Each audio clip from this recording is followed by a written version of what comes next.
ring around the moon. Hi there, welcome to Songwriter to Songwriter, put on by the Americana Community Music Association. Right now we're here with Kim Mayfield. Howdy. And we're going to get to know her and how she got into music and what inspires her. So, when did you start? What was your first experience playing music? Playing music, my mom had me taking piano lessons when I was 9. Really? But I wanted to. And it was really fun. My teacher was very much about just keeping me interested in playing. So like, what songs do you want to know how to play? And of course I wanted to play top 40 songs that I heard on the radio. So I had these, Hal David Brimhall, what was the name of that? The collections of songs. So the hits of the day. And I would play things like, do you know the way to San Jose? Stuff like that. So, and did you play the chords and then sing? So or did you play the melody? I played it just like it was on the sheet music, as best I could. And I didn't sing, I didn't dare try to sing. And, in my head I was singing, but, 3 or 4 years I took the lessons, and then I lost interest as a teenager because my musical interest grew beyond the top 40. I was now listening to the, album rock stations, and, and to my mind, you could not play Led Zeppelin on the piano, and so I wasn't interested in it anymore, and my mom sold the piano, so I didn't have one for a very long time. Yes. Then I later did buy one in my 20s, went out and bought one, started playing again, found a teacher in Key West, a Juilliard trained man who had played at Carnegie Hall, and classically trained wonderful man named Yehuda Gutman, and he was listening to me while he was in the kitchen making this baba ganoush, and I was playing what I was supposed to have practiced that week, and I fudged something, and I thought, he'll never, yes he did. He came out of the kitchen to tell me that was vulgar. Really? Kind of just, I stopped. So, back then, this is before electronic kind of pianos with proper keys, right? He had a 7-foot Steinway. It was, wow. And because I know a lot of people who have got a piano because they moved into a house where there already was a piano, and the previous owners, it was too expensive to move. Or they're the other side where they left their piano with some house that they had. He had to work really hard to get that on the second floor of the women's club on Duval Street in Key West. It was big piano. Yeah. And it was so fun to play. But I didn't ever wanted to be that technically perfect at any kind of music. To me, it's about feeling, There's a lot of different ways when you learn an instrument. I mean, because I have some friends, some younger friends who took up a guitar and they learn classical, where it's you're playing something that was already written by somebody else, and it's complicated, and you have to play with a certain gusto and precision. That's really not me either. I'm. Yeah. I mean, there's room for interpretation, but little. Right. Little room. Just how you play that note. It's not like jazz, where it's all about the improv. Yeah. So then you got a guitar and started playing Led Zeppelin? Oh yeah, no, I know. I never did. Never did get the Led Zeppelin, but I did buy a guitar because I heard I had this record by Sean Coleman called Cover Girl, and it was all songs by men that were written by men, all cover songs written by men. And one of them was a song called Killing the Blues, and by Rolly Sally, I think wrote it. And there was a song by Willis Allen Ramsey on there, and I just fell in love with these songs, and I loved what she was doing. I'm like, okay, well, I need to play the guitar like that, and then I can start singing. It was so very simple, right? Yeah, just do A and B and you're there. So I go on eBay. But it's kind of interesting, because I mean, I don't know what her motivations were for doing that album, but it seems like it was an impression on you that you can sing any song, even if it was written by a guy, done by a guy. If I like it, and it's you can do easy chords, Yeah, I tried. I bought it on eBay. I bought this Gibson guitar. I got Gibson's a good name, right? So sight unseen. I see a picture of it. Oh, that looks like a good guitar, good price. Okay, I'll buy that one. I had it when I met Roy, and I was bragging about my guitar because he was a musician, right. Accomplished musician. I thought, I'll impress him with my Gibson guitar. He wasn't impressed? He pretended to be. I had my first guitar was a $100 guitar, and I bought it, and it was a Gibson knockoff. You know, the Hummingbird. You know? Oh, wow. Beautiful guitar. That's probably why I bought it. The neck had it was really thick, and my guitar playing buddies wouldn't touch it. And even some of them had pretty crappy guitars, but they did not like my guitar at all. This was the learner's version. It was very basic, and I guess it had some value, but it was hard to play. You would think for a student's guitar, for a learning guitar, it should have been a lot easier. So it had like high action, that kind of stuff? Yeah, I don't know. It was really thin. I got used to, my Martin has a little bit wider neck on it, and I got used to that. But the Gibson was even tighter than this. So yeah, this is interesting. Yeah, I know sometimes when I play like a nylon string guitar, there's so much room for your fingers. I mean, if you have short fingers, you're in trouble. Yeah. But you can really get around on it a lot. So when did you start writing songs? When did I start writing? It was much, much, much later. Probably 2017. So It's only been a few years. Only a few years. My grandfather died, which triggered this thing in me. I've been wanting to write a lot. Now, and you would think this would be a sentimental song, right? No. This grandfather molested me when I was a child. So, oh, geez. And it was kind of this hush-hush family secret thing, and he got away with it, basically, and because nobody wanted to hurt Grandma. And then, but I was angry, and so I wrote this really scathing song, just to, just a literal song, not like no symbolism or that kind of stuff. No, very literal. Like Alanis Morissette anger kind of thing. Your deep dark secret is out there, mister. So it just unleashed something. So let's go through the timeline here, because how long? When did you and Roy get together? 2003, I think. Okay, so you were living with the songwriter. We weren't living together for a while, but yeah, you're with the songwriter. Yeah. For 14 years before you took it up yourself. Mm-hmm. And I learned. You hit it with some gusto when you did. You hit the ground running. I still formatted this. It's not like some. I mean, it's really brutally honest, and I'm almost like it's so hard to play that grandpa song. You don't have to play that grandpa song, but something early-ish if you want. I'm trying to think. Or something that speaks to you right now. Well, I did this little Barry Uke song because it was easy to play on here, and I don't know. I found out about an old love, my first love.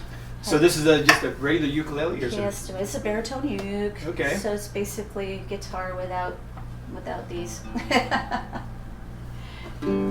So it's the yeah, these four, the higher. Yeah. Mm-hmm. And this was about the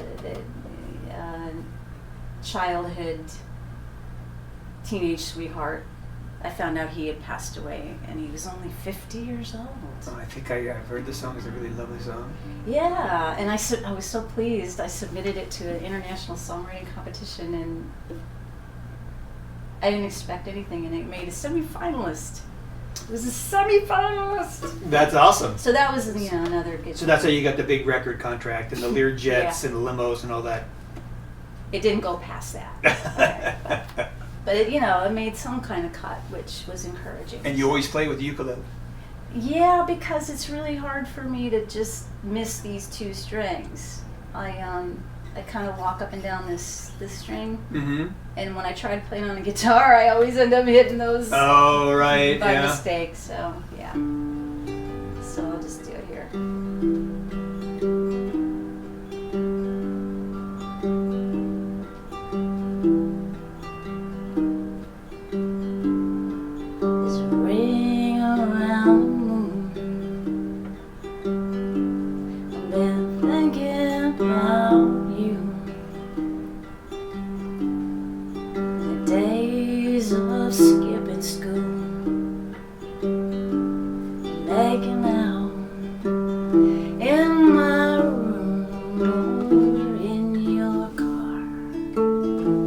Under the stars,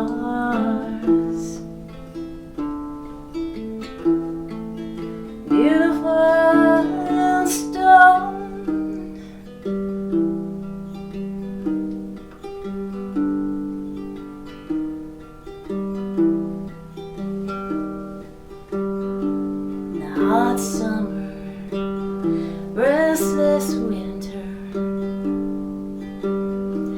spent most of those days together, with Southern comfort and Leonard Skinner. Thought it might last forever until the part where you broke my heart,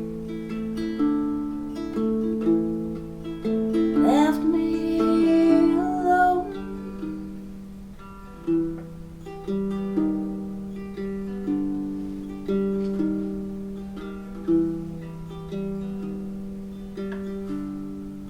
I heard about you yesterday. Can't believe you've gone away. I hope your life was good to you.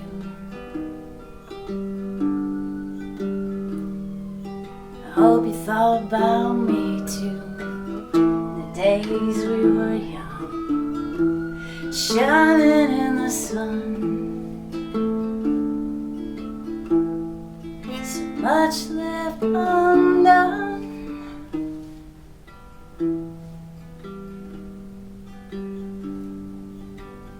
Sirens kind of reminded me.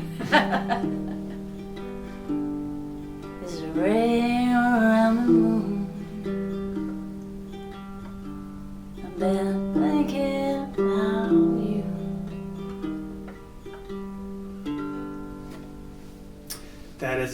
That's a really nice song. Thank and I'll you. tell you what I really like about it. First off, I don't know if it's the same for kids today, but that making out in your room, that kind of stuff.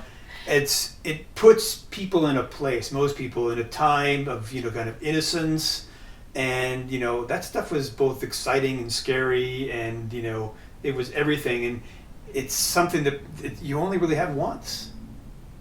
So that person was important at that time in your life. Mom will tell you, she busted us. Skipping school and in my room listening to Kiss records. Oh my gosh. Well, I can tell you this Yes. now my mom has passed away, but I had an alarm system for my mom. She had this little dog. And the dog knew 5 minutes before she came to the house she was coming, and would run and start yapping at the window. So I knew I had like a 5-minute warning. Ooh. Clean up your act, Yeah. get out the books, that kind of Well, stuff. she was supposed to be at work, Yeah, it's a really, I like the instrumentation. I know the ukuleles have become really popular, it seems like, since Israel, I'm not going to be able to pronounce his last name. I can't even, yeah, I know who you mean. Yeah, Somewhere Over the Rainbow. Mhm. And then all of a sudden they just see me popping up everywhere. Mm-hmm. But it's Yeah, big with the kids these days. Yeah. That's me. Well, sometimes you don't need a lot. You don't need 6 strings all the time, do you? No. And, for how I play, it makes it easy to sound more complex, I'm always looking for shortcuts. Well, don't show yourself short, because you have a really nice voice, and that allows the voice to kind of shine through too. You're not burying the voice in some being heavy with that thing. The song is very suitable for your voice too, I think. And then you can hear the story. So I think that particularly with that song, it works really well because you have a good story to tell and it suits your voice. So and when I was actually, you probably hear it if you're watching this and you watch Roy, that a lot of pop songs, you listen to Adele or some of the ones where someone's got a really strong voice, a lot of times instrumentation is just kind of there to lead you along. Right. But it's minimal. It's all about the voice. Story. Yeah. Mm-hmm.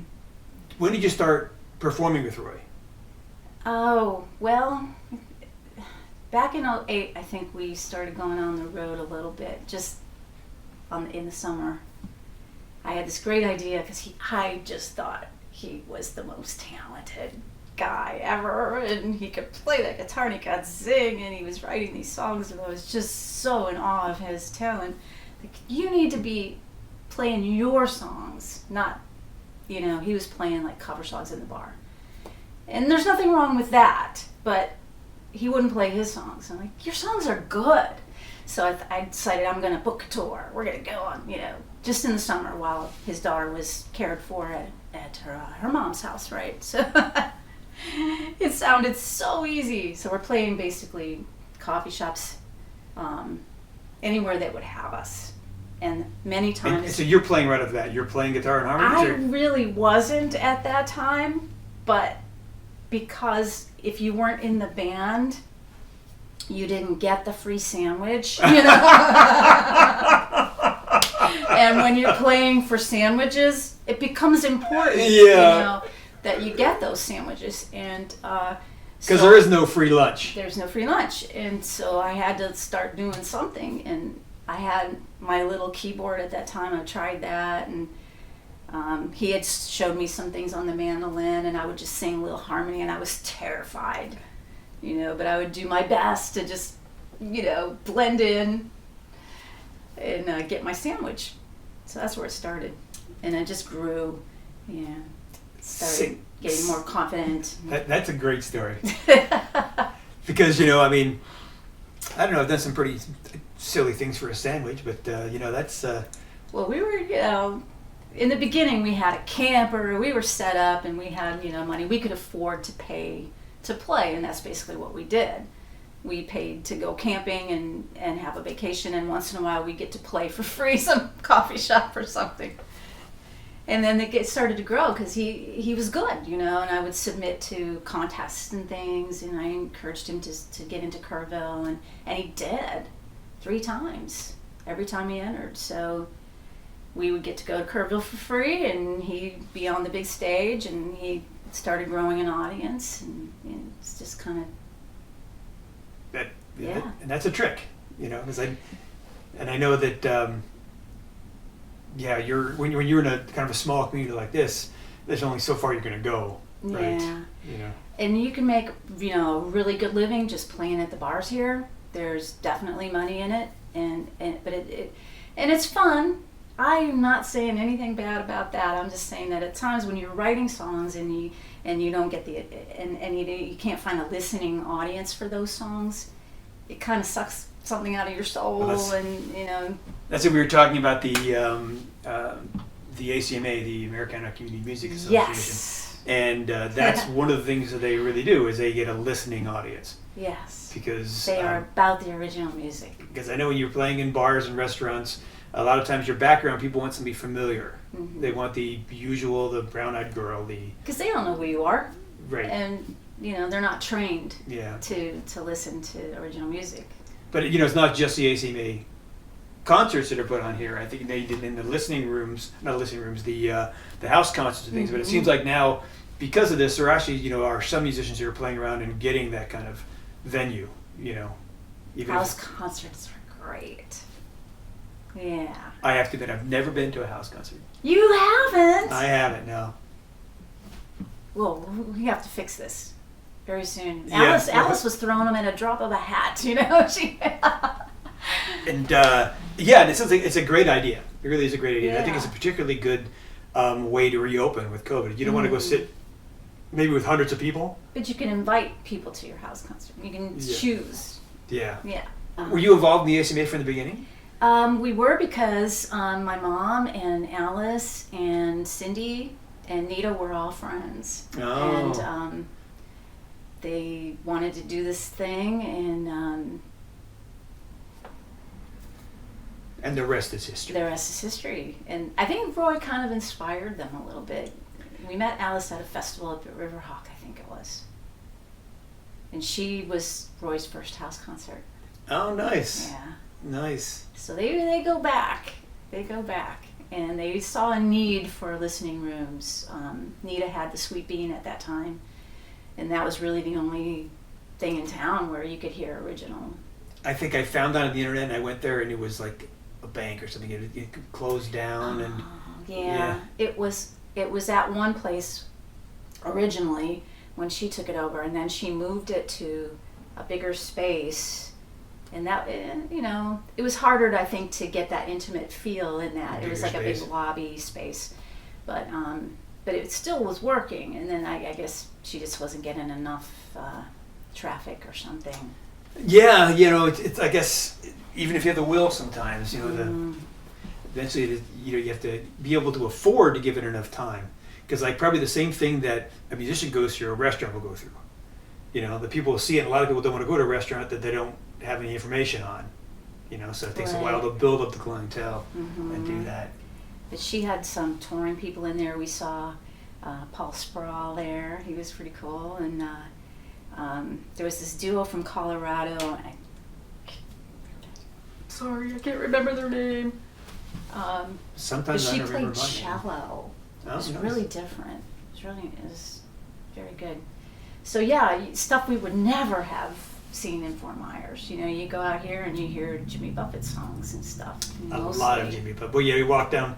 So you mentioned Key West, didn't you? Yeah, you walk down Duval Street, and it's like Jimmy Buffett song to Jimmy Buffett song as you're walking down the street. Yeah. But there are some good places there. They you can hear, like Green Parrot had great touring bands, and that was a place to go. Yeah, I think because there was an organization when we were in Salt Lake City, you did kind of like the ACMA did, where they have these concerts came through, and I mentioned some of the names with Roy saying like John Gorka and Patty Larkin and David Wilcox, and they came through and played in churches. It was a very casual kind of thing, and tickets weren't expensive, and some local people got to play too. But they all had I guess a certain level of success. I think it's a mistake that we have probably in the modern world, probably certainly in the U.S., that we think that if you're not the best, if you're not platinum records, if you're not the world champion, then you're not successful. I know. Isn't that just so sad? Like, I've never heard this on the radio, so they dismiss it. Right. They just want it familiar. And I had a buddy of mine. He was my music mentor, right? And he was teaching me how to change my strings and all this. And he could make money in a touring top 40 band. Or he could play original music in Denver and basically starve and have to get a second job. And then after a few different things, now he's doing like the sound healing stuff. I mean, he's a very talented musician, but he's also doing the throat singing. He's doing the, he'll paint a room with sound. And he's got some success with that, that he didn't have with the other. You know Lip Redding?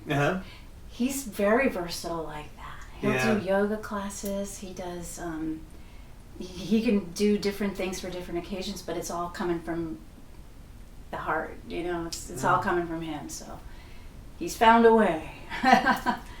So tell me about your songwriting process. Do you have one, or the last song, did you first start playing the ukulele part and then work the melody into that? Yeah, it seems that I usually start with the chord changes and some kind of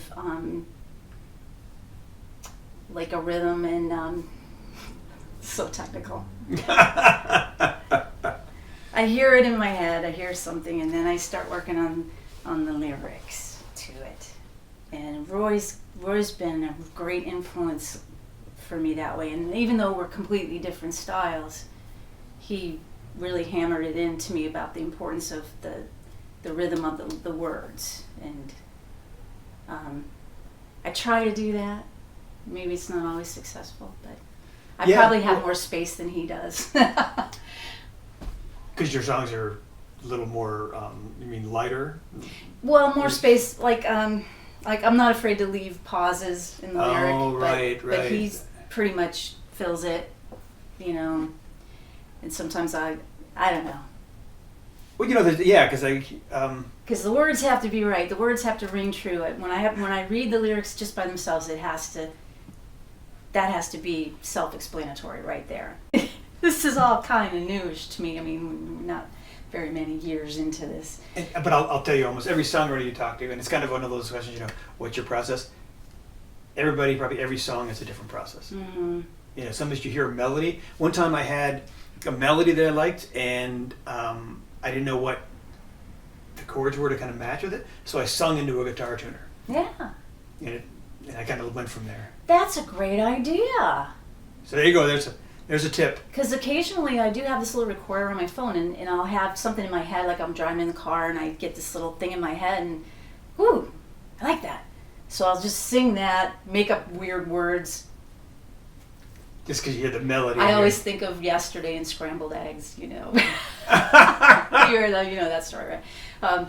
So I do, just something that would fit that melody, and you could do something with that. But I have no idea what those chords are. I'm just singing them in the car, so I have to figure out, what is that? Yeah.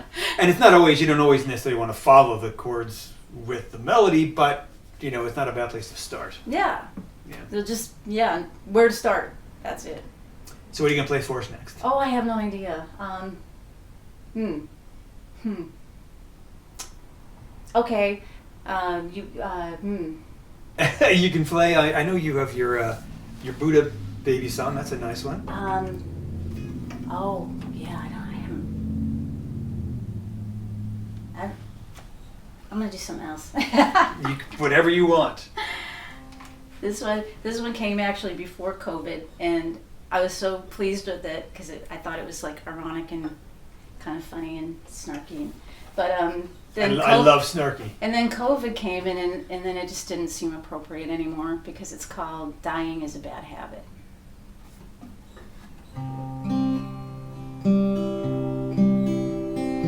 Beer and whiskey gonna cure all of my ills.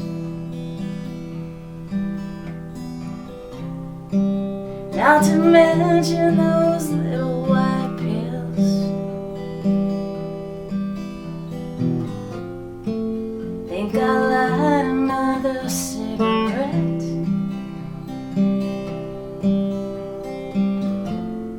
None of those things have killed me yet.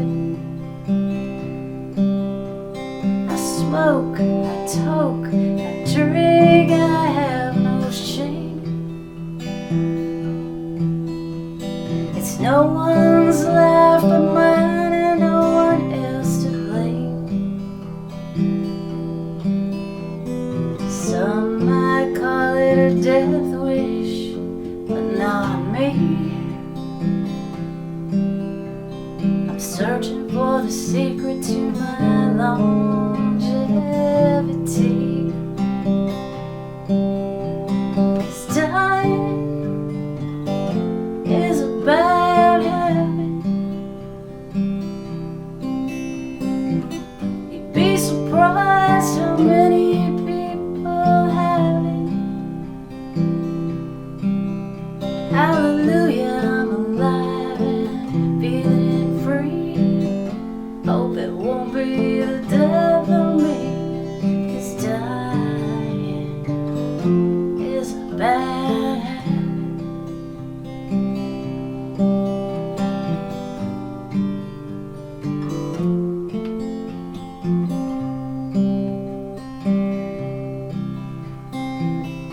I'm not so brave, I have my fear.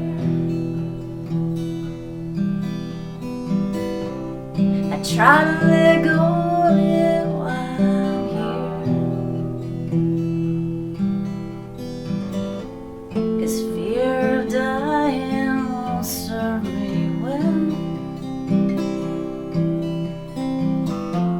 and fear of death makes for living hell.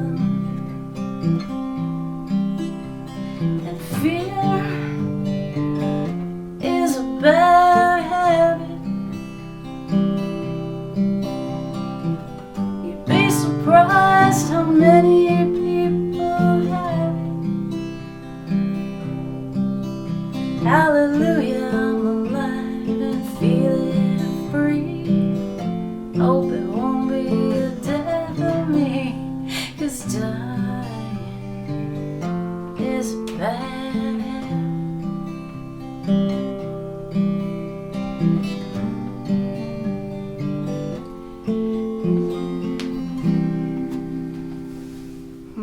Well, it's a habit that you don't get over. It was a line from a Tom Robbins novel. Oh, really? Yeah. Is it Roy worse? actually helped me with that. I was playing for him, and he said, "I think you're using death too much. There's too much death in here." So I said, "Okay, well, we're gonna go to fear then." I studied Buddhism in Key West for a while. I had this little sangha, and I was really getting into it. And if I were going to embrace any like organized religion, that would be it. But the whole death thing, and I loved it. It was so refreshing, that it's the sacredness of birth and death. It's all, and then you get to do it again, right? If you're good. If you build the good karma, you get to do it again, and get it. Or if you're really good, then you don't have to do it again. But if you're a bodhisattva, then you opt to. Tell me about the name Reckless Saints. Well, we were just looking for something badass. We were looking for a band name. We were tired of being Roy Schneider and Roy Schneider Duo and Roy Schneider and Kim Mayfield. We thought, that's boring. We need something a little more exciting. And I don't know, if I had to rethink it, we may not go there. But it seemed really badass at the time, and it had its initials. And we were throwing these things at each other. We would be on road trips and touring and just hours and hours in the car, which is what we do for a living, is drive mostly. And so we'd thrown things at each other, and he didn't like most of what I said. Everything, 99.9% of what I threw out there, no. And same with him. So what were some of these ideas? Tell me some of the ones that didn't work. I can't even think of anything right now. Anything. And you're trying to use the RS, so like really sharp. Yeah. Well, I was telling you earlier, our friend Rebecca in St. Pete, her initials are RP, and her band was the Reluctant Prophets, and I thought that was brilliant. And I thought, Reluctant Saints, that would be great, but we couldn't steal Reluctant from Rebecca's band. That would be just bad form, So we're like, what else? What else could we be? What other kind of saints could we be? Rolling Stones. Oh, that's taken too. Yes, exactly. And we went through a lot of things. I don't remember all of them. But I said, Reckless Saints, and he went, yes! I'm like, okay, write it down now. It's got a good vague irony to it. That's what we were kind of looking for. Yeah. And we talked with this lovely lady from Nashville who's, music manager and consultant, and she's really knowledgeable about all these things, and she advised us to change all of our web presence. Everything had to be consistent. So pick a name, and that's it. Branding. Everything. Yes, your branding has to be consistent. And this was just before COVID, and we were like getting some momentum going with her, and then we had to fire her because we couldn't afford to pay her anymore. So hopefully we get back into that at some point. But she had really good advice, and that was one of the things that we did. I think there was a lot of that at the end of COVID. Particularly we had no idea what we were dealing with. Breaks were just being hit everywhere.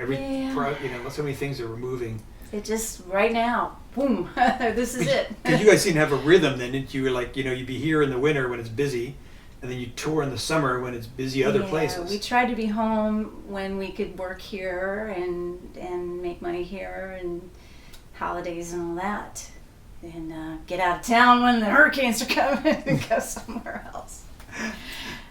It seemed, it made sense, but so I don't know how the business is here, but it seems like there's still a lot of people here.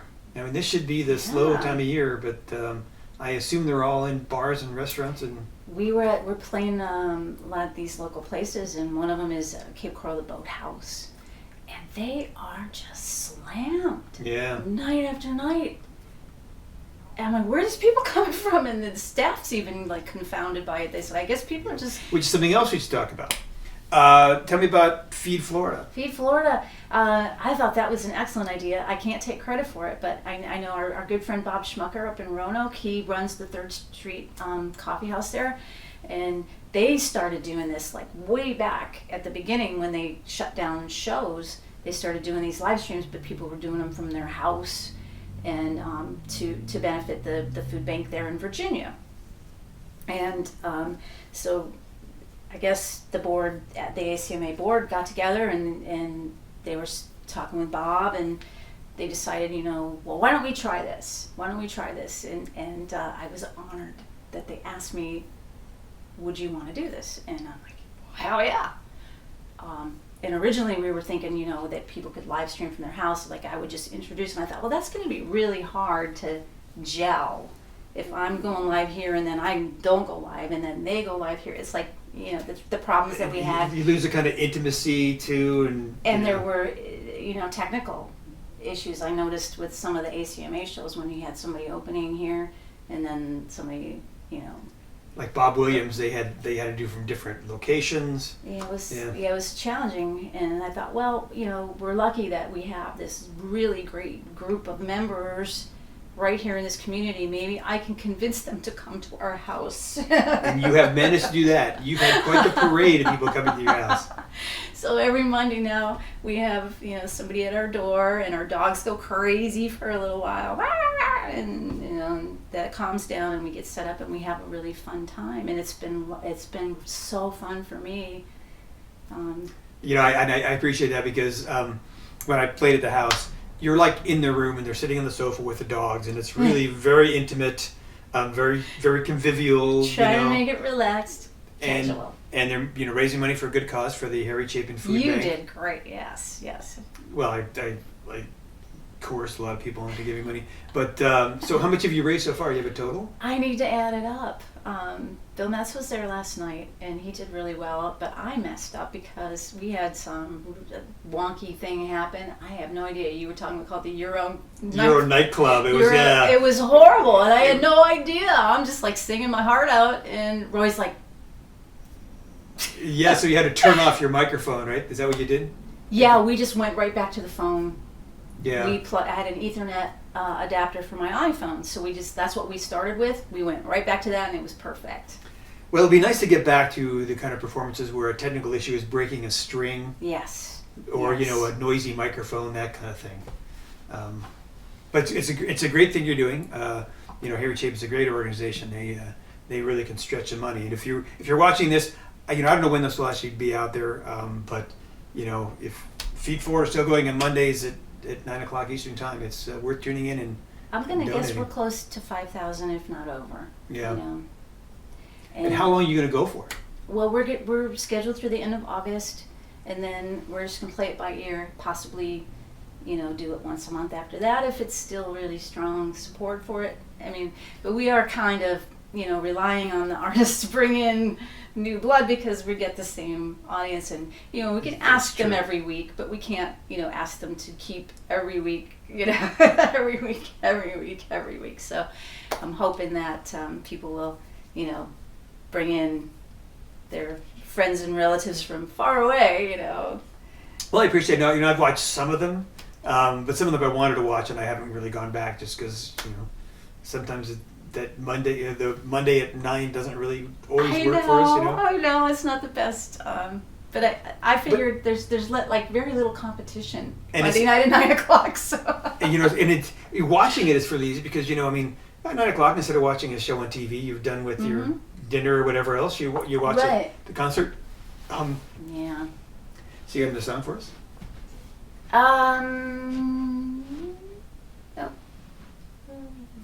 What do I have? I'll stop singing "Silence is a Bad Habit." Do you want a COVID nightmare song?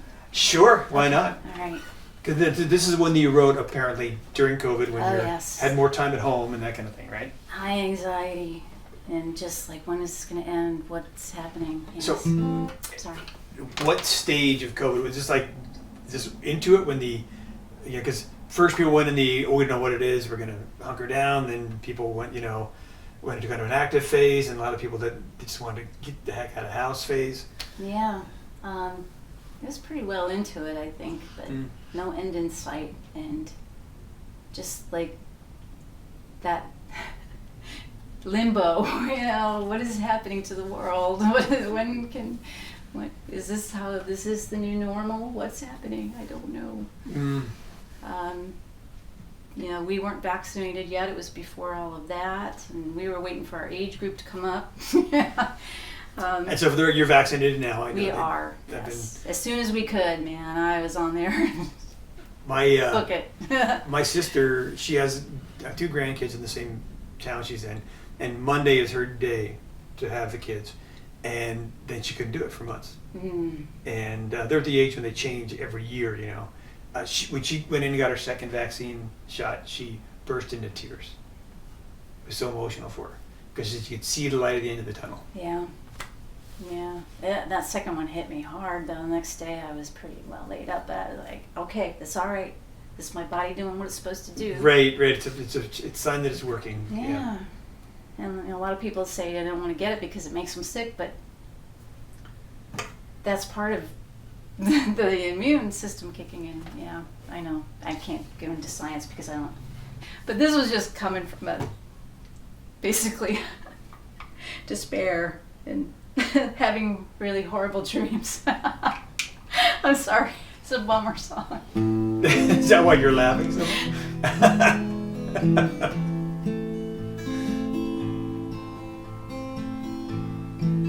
I can't tell you how it started. Crept up on me like a bad habit. I don't know when it started. I wasn't fast enough to grab it. Wish I knew how it started. Maybe I could make it in somehow.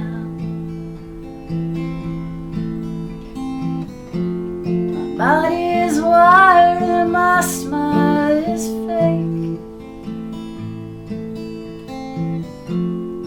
Tell me how long till the medicine takes.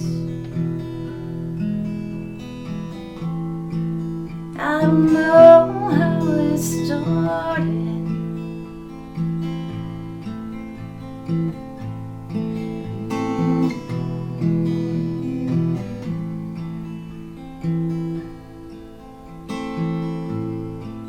I can't tell you how it started.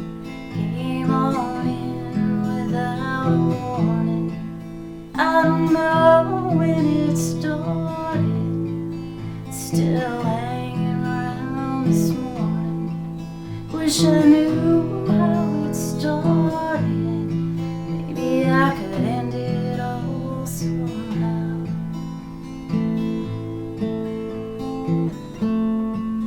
I've been fending off the shakes.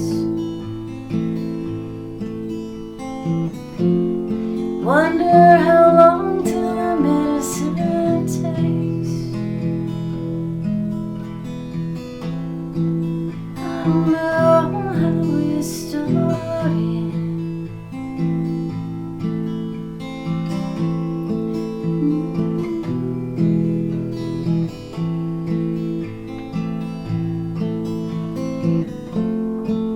I've been fending all the shakes. Wonder how long till the medicine takes. I can't tell you how it started. I don't know when it started. Wish I knew how it started. Wish I knew how it ends. Okay. Yeah. Well, now we know how it ends. Really upbeat Hopefully. things. Maybe we don't know how it ends, actually. But Yeah. Well, yes, the end in sight seems, you know. there was a quote I saw. It was from a CEO of a hospital, I think maybe a hospital chain in Missouri, where they have a very low vaccination rate now. And so they're seeing a bit of resurgence. And his thing was, 99.5% of the people who are dying now from COVID are unvaccinated. Yeah. And so he said, if you're vaccinated, there's a light at the end of the tunnel. If you're not vaccinated, it could be a train. Wow, I know. I really appeal to everyone to get vaccinated because it's both a patriotic duty and it helps you protect yourself. So that's a thing. And maybe with that, we'll sign off. Kim Mayfield, Thank founding you. member of the Reckless Saints. That's so funny. Thank you for coming, and thank you for the Americana Community Music Association for putting this on and hosting this eventually on the Facebook page. And if you are interested in getting involved with singing and songwriting, and some of you feel like you may have an aptitude for, I would encourage you to go to the Singer-Songwriter Guitar Circle, 2 to 4 on Sundays at All Faiths. That's certainly how I got involved with it this time, and it's have been a lot of people that have really advanced their craft using this. So, and thank you for Kim. Well, thank you, Bill. Okay, that's a wrap.